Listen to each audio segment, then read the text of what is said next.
Halo semuanya, pada video kali ini saya akan berbagi lagi ya mengenai pembahasan OSN Fisika 2024 nomor 17 untuk materi getaran.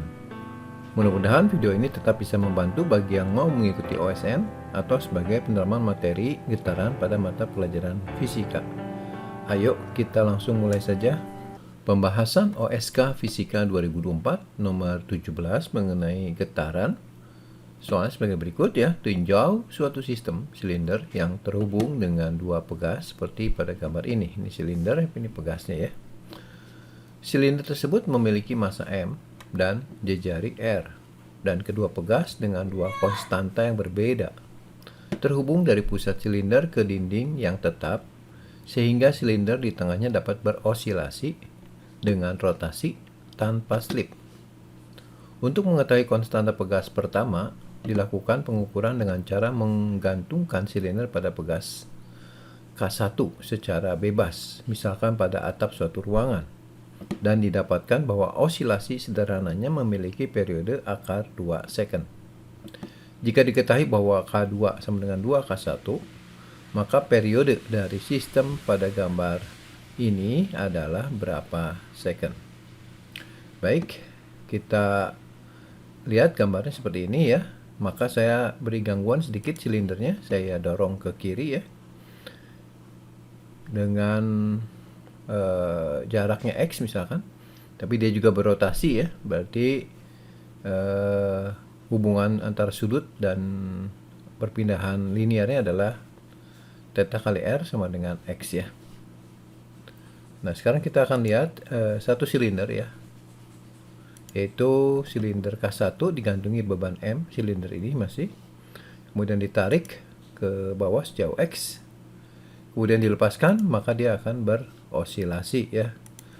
Jadi pada saat di sini dia akan cenderung untuk mengembalikan ke posisi semula, jadi A-nya ke atas.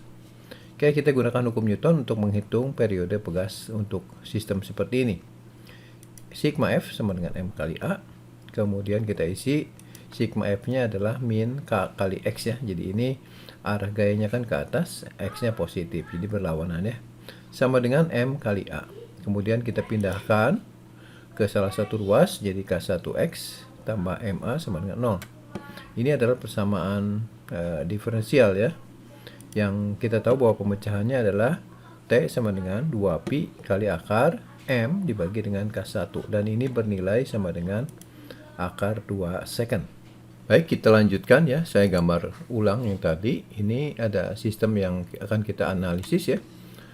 Dan kita geser ke atau beri gangguan si silinder ini ke kiri ya, sejauh X, atau berputarnya sejauh theta dikalikan dengan jari-jari ya, ini sama dengan X ya. Ini K1, ini K2.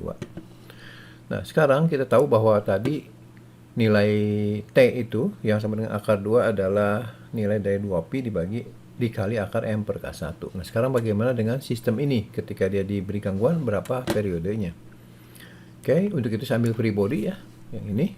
Kemudian saya gambarkan lagi ke sini, ini silindernya. Saya gambarkan ini adalah perpindahannya ya, ke kiri ya. Kemudian ini gaya berat, kemudian gaya normal. Di sini ada gaya pegas dari satu arahnya ke kanan, karena dia akan mengembalikan ke posisi semula ya. Demikian juga dengan pegas kedua yang kanan ini, dia gayanya ke kanan juga ya.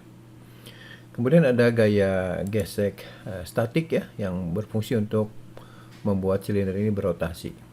Kemudian ini percepatannya akan ke kanan ya, mengembalikan ke posisi semula. Nah, sekarang kita lihat lagi putarannya seperti ini ya, karena A-nya kan ke kanan, maka dia berputar searah jarum jam ya. Baik, sekarang kita akan menganalisisnya dengan gerak rotasi ya, sigma torsi di A sama IA kali alfa. Di sini yang mengakibatkan torsi itu adalah gaya F1 dan F2 ya, dikalikan dengan lengan momennya R, sama dengan setengah mr kuadrat. Ini adalah momen inersia terhadap titik pusatnya, ditambah dengan M kali pergeseran sumbu ya, R kuadrat dikali dengan alfa. Nah kita bisa coret dulu R nya ya, kemudian kita gantikan F1 nya dengan K1 kali X ya, Tapi ini arahnya minus ya. Jadi kan X-nya ke kiri, F-nya kan ke kanan. Jadi minus K1X tambah dengan K2X sama dengan 3/2. Itu merupakan jumlah dari setengah tambah 1 ini, MR alfa ya. Kemudian kita gantikan nilai X-nya dengan theta kali R ya. Ini juga theta kali R. Terus kita bisa coret R-nya lagi ya. Maka kita bisa mendapatkan persamaan yang lebih kompak. Ini kita jumlahkan nih. K1 theta tambah 2K1 theta kan jadi 3K1 theta. Kita pindahkan ke ruas kanan tapi tulisnya sebelah kiri. Jadi 3K1 theta tambah 3/2 M alfa ya. Nah, kita kalikan dengan 2/3 supaya koefisien ini bernilai 1 ya. Jadi 2K1 theta tambah M alfa sama dengan 0. Ini juga persamaan diferensial. Ya, bisa kita simpulkan bahwa penyelesaiannya adalah T sama dengan 2pi kali akar M dibagi koefisien ini ya, theta yaitu 2K1. Kita substitusi ke sini ya. Seperti yang ini. Nah, di sini kita bisa sederhanakan, kita rubah menjadi bentuk ini ya. Jadi saya bisa rubah jadi T sama dengan 2pi kali akar M per K1 dibagi akar 2 ya. Akar 2 ini nih yang di bawah. Taruh di sini. Nah, yang hijau ini kan ya ini, yaitu akar 2-nya sendiri. Jadi nanti kita bisa dapatkan akar 2 dari yang bagian pembilang ya, dibagi akar 2 dari penyebut. Nah, ini sama dengan 1. Sehingga untuk soal ini jadi jawabannya adalah 1 detik ya. Nanti kita tuliskan dalam bentuk 1,0 untuk jawabannya. Oke? Demikianlah pembahasan OSN Fisika 2024 nomor 17 ini. Nantikan terus ya video pembahasan selanjutnya mengenai seri OSN Fisika ini. Jangan lupa juga untuk subscribe, share, dan komen, serta nyalakan notifikasinya ya supaya tidak ketinggalan untuk video terbaru lainnya dari saya. Sampai di sini, sekian dan terima kasih.